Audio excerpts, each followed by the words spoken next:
Hi అండి, నమస్తే. నేను మీ సుస్వరవాణిలు. ఆరోగ్యమే ఆనందం. మిత్రులంతా బాగున్నారు కదూ? మేము బాగున్నామండి. ఈ వారం రోజులు పడుతున్న వానలకి అన్ని ప్రాంతాలు షవర్ బాత్ చేసేస్తున్నాయి కదా. వర్షాకాలంలో వాతావరణంతో పాటు శరీరము చల్లబడిపోతుంది కదా. శరీరానికి తగినంత వేడి లేకుంటే సీజనల్ వ్యాధులు వచ్చే అవకాశం ఎక్కువగా ఉంటుంది. అందుకే వాతావరణానికి తగినట్టు శరీరానికి మేలు చేసే కొన్ని పదార్థాలని, ఆయా ప్రాంతాల్లోని వారికి కొన్ని ప్రత్యేక ఆహారాలు ఉంటాయి.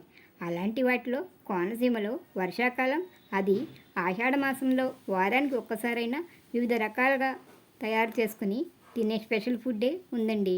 అదేనండి తెలగపిండి. ఇందులో రెండు రకాలు ఉంటాయి. ఒకటి వేరుశనగ పప్పుది, రెండు నువ్వుల పప్పుది. మన వీడియో నువ్వుల పప్పుదేనండి.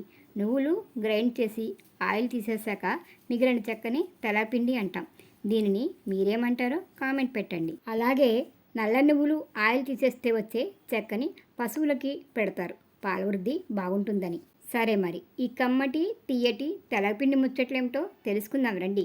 ఇదివరకు చెక్కల్లో అమ్మేవారు, ఇప్పుడు పౌడర్గా కూడా అమ్ముతున్నారు. ఈ తెలగపిండి హై ప్రోటీన్స్, జీరో కొలెస్ట్రాల్ అన్నమాట. పోషకాలు మాత్రం అధికంగా ఉంటాయి. తెలగపిండి వాడడం వల్ల గుండె ఆరోగ్యంగా ఉంటుంది, మజిల్స్ స్ట్రాంగ్గా చేస్తుంది. స్త్రీలకి యూట్రస్కి చాలా మంచిది, అధిక బరువు పెరగరు. తెలగపిండిలో ప్రోటీన్స్ అధికంగా ఉండడం వల్ల బాలింతలకి పాలు బాగా రావడానికి తెలగపిండిలో వెల్లుల్లి, బీరకాయ లాంటివి వేసి కూరగా చేసి తరచూ పెడతారు. అలాగే ప్రెగ్నెంట్తో ఉన్నవారికి మంచి పోషకాలు అందుతాయని పెడుతుంటారు. మెచ్యూర్ అయిన అమ్మాయిలకు కూడా మంచి పోషకాలు ఇస్తుందని తరచూ పెడతారు. తెలగపిండి త్వరగా డైజెస్ట్ అయిపోతుంది. దీనిలో ఉన్న కాల్షియం వల్ల ఎముకలు బలంగా అవుతాయి. పిల్లల ఎదుగుదలకి తెలగపిండి బాగా సహాయపడుతుంది. దీనిలో ఎనిమియాని సమస్య తగ్గించే ఐరన్ పుష్కలంగా ఉంటుంది. కాన్స్టిపేషన్ ఇబ్బందులను తొలగిస్తుంది. డైజెషన్ సమస్యలు తగ్గుతాయి. శారీరక శ్రమ ఎక్కువగా చేసేవారికి, జిమ్లకు వెళ్ళే వాళ్ళకి, బాడీ బిల్డింగ్, వెయిట్ లిఫ్టింగ్ క్రీడాకారులకి, పిల్లల ఎదుగుదలకి ప్రోటీన్స్ చాలా అవసరం అవుతుంది కదా. అటువంటి వారందరికీ ఈ నువ్వుల తెలగపిండి చాలా మంచిది. ఆస్తమా ఉన్నవారికి కూడా తెలగపిండి మంచిదని, త్రిదోషాలను హరిస్తుందని, శరీరానికి నీరు పడితే తగ్గిస్తుందని ఆయుర్వేద వైద్యులు చెప్తున్నారు.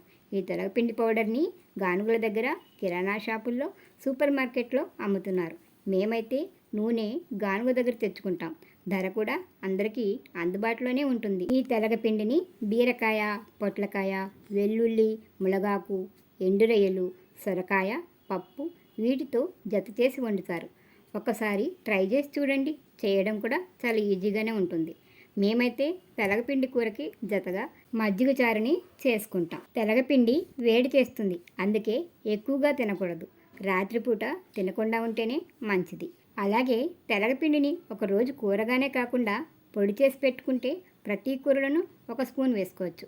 తెలగపిండి పొడిని ఎలా తయారు చేసి స్టోర్ చేసుకోవాలో చూసేయండి. దీనికి కావాల్సినవి ఎండుమిరపకాయలు, తెలగపిండి, ఉప్పు, అంతే. ముందు ఒక మూకిట్లో కొన్ని ఎండుమిరపకాయల్ని వేగించండి. అవి కాస్త చల్లారాక వాటిలో ఒక స్పూన్ ఉప్పు వేసి మిక్సీలో కొంచెం బరకగా చేయండి. తర్వాత అందులో ఈ తెలగపిండిని కూడా వేసి మళ్ళీ ఒకసారి మిక్సీ పట్టుకోండి. బాగా చల్లబడిన తర్వాత దీనిని ఒక జార్లో వేసుకుని ఫ్రిడ్జ్లో స్టోర్ చేసుకుని అవసరమైనప్పుడల్లా వాడుకోవచ్చు. తెలగపిండిని మన పెద్దవాళ్ళు ఎక్కువగా వాడేవారు. ఇప్పుడు అంతగా వాడకంలో ఉండటం లేదు. వాళ్ళు ప్రకృతి నుండి సహజంగా వచ్చిన వాటిని బాగా ఉపయోగించుకునేవారు. కాబట్టే ఎంత వయసైనా కడ్డీ లాంటి శరీరాలతో ఎంతో ఆరోగ్యంగా ఉండేవారు. ఇప్పటి మన ఆరోగ్యం కోసం వారి వారసత్వాన్ని మనం కాస్తైనా కొనసాగిద్దాం. ఏమంటారు? తెలగపిండికి కాంబినేషన్గా వేసే వెల్లుల్లి, బీరకాయ, కందిపప్పు, మునగాకు వీడియోలను కింద డిస్క్రిప్షన్లో ఇస్తాను. ఆసక్తి ఉన్నవాళ్ళు చూడండి. వీడియో నచ్చితే లైక్ ఇవ్వండి. వీడియోని మీ మిత్రులకి షేర్ చేయండి. మన ఛానల్ని సబ్స్క్రైబ్ చేసి నన్ను ప్రోత్సహించండి. మరొక వీడియోతో మళ్ళీ కలుసుకుందాం. అంతవరకు సెలవు మరి. నమస్తే.